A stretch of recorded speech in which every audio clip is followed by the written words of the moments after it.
కొప్పర్తి కథావాహిని శ్రోతలకు స్వాగతం.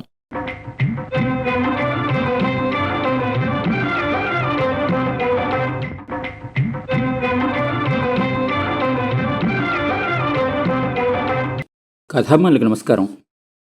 ఈ వారం మనం వినబోయే కథ కవిగారి కళత్రం. రచయిత Shri Shyam Chirravuri.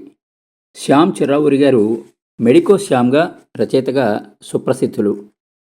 Doctor Chirravuri Shyam MBBS Visakhapatnam Andhra medical కాలేజీలోను, MD medicine Delhi all India institute of medical సైన్సెస్లోనూ చేశారు. డాక్టర్గా పలు హోదాల్లో 3 దశాబ్దాలు ఢిల్లీలో పనిచేశారు. యుఎస్ఏలో పబ్లిక్ హెల్త్లో మాస్టర్స్ చేశారు. హెల్త్ ఇన్ఫర్మేషన్ మేనేజ్మెంట్ చేశారు. శ్యామ్ యానా, వెన్నెల సోన, మెడికో శ్యామ్ కథలు, కథా సంకలనాలు వెలువడ్డాయి. కొన్ని కథలు ఇంగ్లీషు, హిందీలోకి అనువదించబడ్డాయి. ప్రస్తుతం అమెరికాలో నివాసం. వినండి కవిగారి కళత్రం. కథ రచయిత శ్యామ్ చిర్రావూరి. కవిగారి కళత్రాలు 3 రకాలు. 3 కవిగారుల కళత్రాలు 3 రకాలు, ముఖ్యంగా 3 తరగతులు. అలవాట్లు, ఆచరించే విధం ఒకటే అయినా ఆర్థిక విలువల ప్రభావం వాటి మీద పడుతుంది. అలాగని వీళ్ళకి అనుభూతులు, అభిప్రాయాలు, అనురాగాలు వగైరాలు లేవని కాదు. కానీ మేనిఫెస్టేషన్స్ మృగ్యం. కవిగారు ఒకరు గారని మనవి. కవిగారు నంబర్ 1. కవిగారు మధ్యతరగతి వారు. ఆయన చదువుకున్నారు. చాలా అభిప్రాయాలు, అభిరుచులు, సాధనాలు, ఆశయాలు, ఫెయిల్యూర్సు అవన్నీ మనకు అనవసరం. ఆయన సాధించిన, వహించిన ఘనత, ఆయన కాగితం మీద ధరించిన రూపం మాత్రం మనకెరుక. ఆయన ఎప్పుడూ ఇంట్లో ఉండడు. 1, 2, 3, 4, 5 సార్లు వెళ్ళు. No, he knows that but can't help. కళత్రం చదువుకున్నది కాదు. అంత మాత్రాన సంస్కారం నిర్ణయించడానికి వీల్లేదు. రా కూర్చో అన్నదావిడ. కూర్చోడానికి కుర్చీ లేదో, పలకరించడానికి మనస్కరించలేదో కానీ నువ్వు 10 మాటలు అడిగితే ఒక మాటకి పలుకుతుంది. అసలు నువ్వేం మాట్లాడతావు? ఏమండి కవిగారి కళత్రం గారు, మీ పేరేం పేరు, మీ ఊరేం ఊరు, మీ వారేం చేస్తున్నారు, ఎందరు పిల్లలు, మీ ఊహలో అభిప్రాయాలు ఏమిటి, మీ బాధలేమిటి, కన్నీళ్ళేమిటి, కష్టాలేమిటి, తీర్చగలనా నేను అని అంటావా? అనవు. పైగా మల్లెపువ్వు నవ్వింది కథలో భానుమతి పాత్ర ఎంత బాగుందండి. రాధ హొయలు కథలో రాధకి 3 ఏళ్ళని ముందంతా తెలియనే లేదండి. మూగబాసల కథలో అంటూ మొదలు పెడతావు. అసలు ఆమె అవి చదివిందా, జీర్ణించుకుందా, ఆనందించిందా అన్నది ఆలోచించవు. నీకంటే కవిగారి వ్యక్తిగత జీవితంతో సంబంధం లేదు. కానీ ఆవిడికో. చివరికి ఆవిడ లేని ఓపిక తెచ్చుకుని, ఉత్సాహాన్ని పుంజుకుని, ఏమిటో జీవితంలో కొన్ని ఇలా జరుగుతాయంతే, జ్ఞాపకాలే మిగులుతాయి అంటే నీకు ఆవిడ ఒక కవయిత్రిలా పోజు పెట్టినట్టో, లేక వాళ్ళ ఆయన వెనుక నీ క్రేజ్ని కనిపెట్టినట్లో ఫీల్ అయ్యి, కవిగారు గొప్పవారేనోయ్ కానీ శుద్ధ దురదృష్టవంతుడనుకో, అలాంటి భార్య పగవాళ్ళకు కూడా వద్దనుకో అంటూ మొదలెడతావు. 1, 2, 3, 4, 5 సార్లు నువ్వు వెళ్ళినప్పుడల్లా నీలోని వాళ్ళకి దగ్గరవ్వాలనే కోరికను ఆవిడ గ్రహించ వీలున్నప్పుడు అలానే మాట్లాడినా ఆవిడని తప్పుపట్టడానికి వీల్లేదు.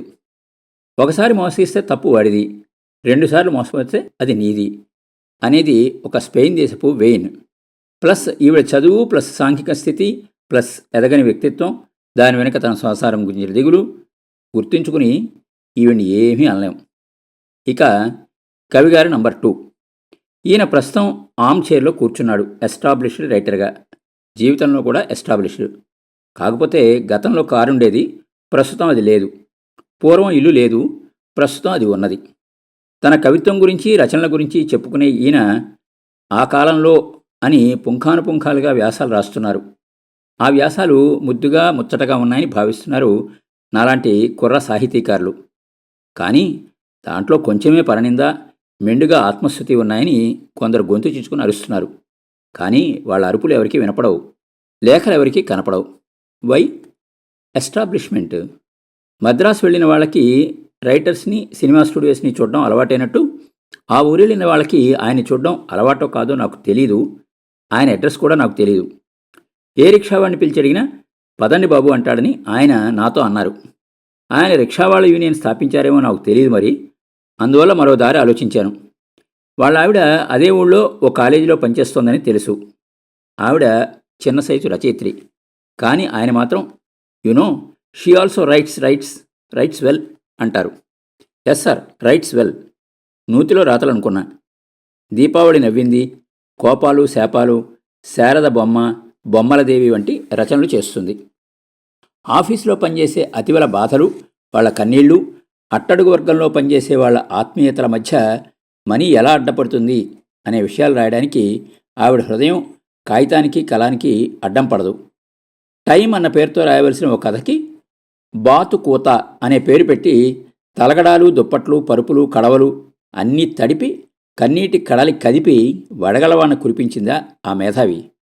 స్థానిక స్త్రీల సభలు, కార్యక్రమాలు నిర్వహిస్తోంది. ఊళ్ళో కూడా పేరు ప్రఖ్యాతి ఉంది.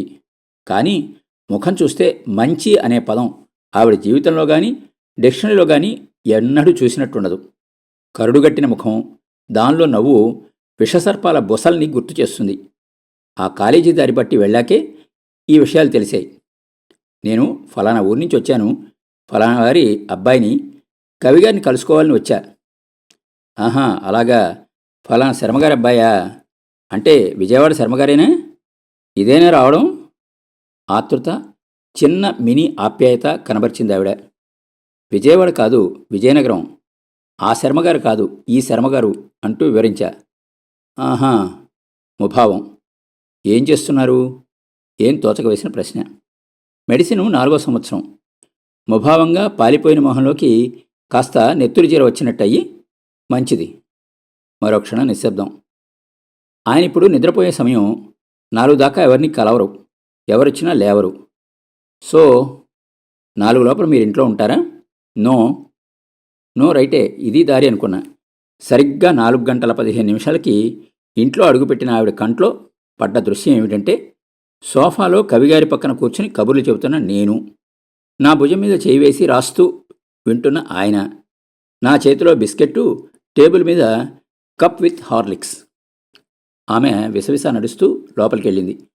లేక నాకలా అనిపించిందో, అసలే కందగడ్డలాంటి ముఖం మరీ ఎరబడి విప్లవకారిలాగా కనిపించింది. లోపల ఏం చేసిందో తెలీదు. ఓ అరగంటకో పావుగంటకో డ్రెస్ చేంజ్ చేసి డ్రాయింగ్ రూమ్లోకి వస్తూనే, వస్తారా వాకింగ్కి అన్నది. గెస్ట్ ఉన్నారు, నే రాను. రారా? రాను. నే వెళ్తున్నా.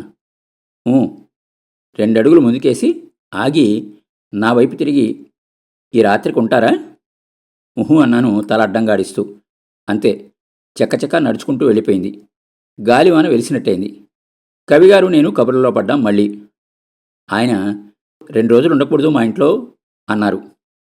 అబ్బే వద్దండి, సెలవులు లేవు, కాలేజీకి వెళ్ళాలి అని కోశాను. సరే, నీ ఇష్టం, నీ అడ్రస్ రాసివు, లేఖలవి, తప్పకుండా రిప్లై ఇస్తా అన్నారు. ఏమని అనవలెను అని ప్యారడీ ఆలాపిస్తూ రైల్వే స్టేషన్ వైపు నడిచాను. కవిగారు నంబర్ 3, మద్రాసు, నల్ల మద్రాసు. హడావిడి పెట్టకోయ్ బావా, నువ్వు ఆ మాత్రం ఆగలేవా? హలో మీరా, ఎప్పుడొచ్చారు విజయవాడ నుంచి? హలో మీరా, విశాఖ నుంచి ఎప్పుడు బయలుదేరారు? ఎటు?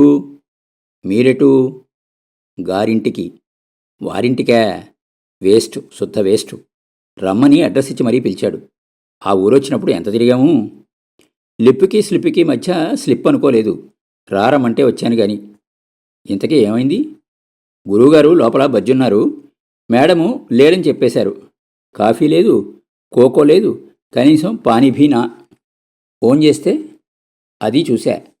ఎవరు అని చెప్పగానే పెట్టేసింది ఆవిడ. అయితే ఇంతకీ కంచుకోటలో ఉన్నారంటావు గురువుగారు. ఏం కోటో నాకు చెప్పకవాడి సంగతి. వాడు అనేస్తున్నావు? తప్పేం లేదు, వాడన్నా తప్పులేదు, వెధవన్నా తప్పులేదు. ఎన్పెక్కడ్. సరే చూడు, గురువుగారిని నేను కలుసుకుని మాట్లాడి మరీ వస్తా. నే చెప్పాను, ఆ పైన నీ ఇష్టం. తర్వాత ఆ మాట ఈ మాట ఆడుకుని విడిపోయాం. నేను కొంచెం ముందుకు నడిచి ఒక షాపులోంచి ఫోన్ చేశా. హలో హలో, ఉన్నారా? ఎవరు మాట్లాడుతున్నది? మూవీ అండ్ మూవీస్ వారి తరఫున మేం కొత్తగా తీస్తున్న ప్రొడక్షన్ నంబర్ 1 పాతిక్కి కవిగారి చేత కథ, మాటలు, పాటలు.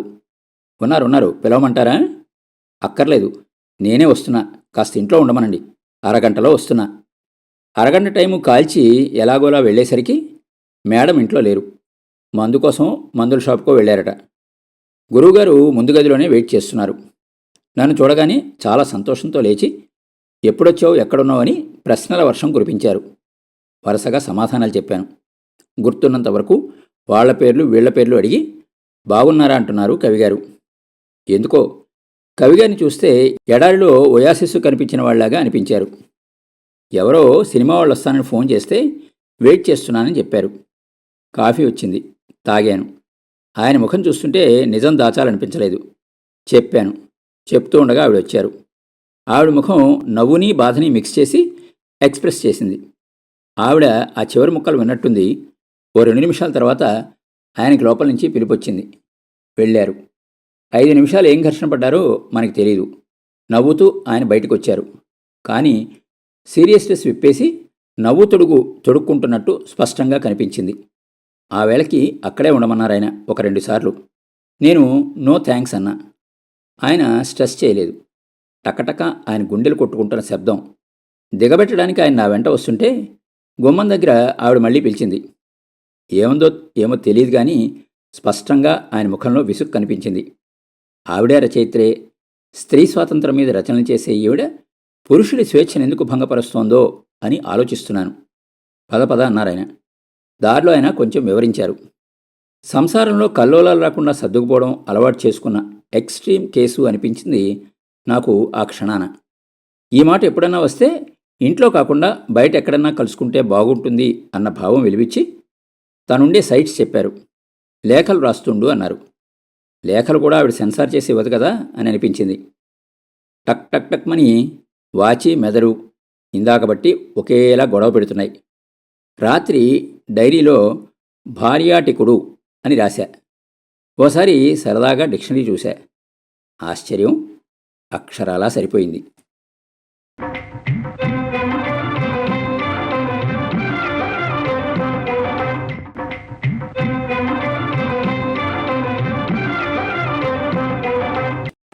విన్నారు కదండి, కవిగారి కళత్రం కథ. డాక్టర్ చిరావురి శ్యామ్ గారి రచన. ఈ కథ 1978 సంవత్సరంలో ఆంధ్రజ్యోతిలో ప్రచురించబడింది. శ్యామ్ చిరావురి గారి కథలు శైలీపరంగా చాలా విభిన్నమైన కథలు. వారి కథల్లో హాస్యం, వ్యంగ్యం తొంగి చూస్తూ ఉంటాయి. సంభాషణాపరంగా కథ వినడంలో చదవడంలో 2 విధాలుగాను కూడా ఆహ్లాదాన్ని, ఆనందాన్ని ఇస్తాయి. మరిన్ని కథల కోసం మరో మంచి కథతో మళ్ళీ కలుద్దాం. అంతవరకు సెలవు. మీ కొప్పర్తి రాంబాబు, విశ్రాంతి ఉద్యోగి, ఇండియన్ బ్యాంక్, విజయవాడ.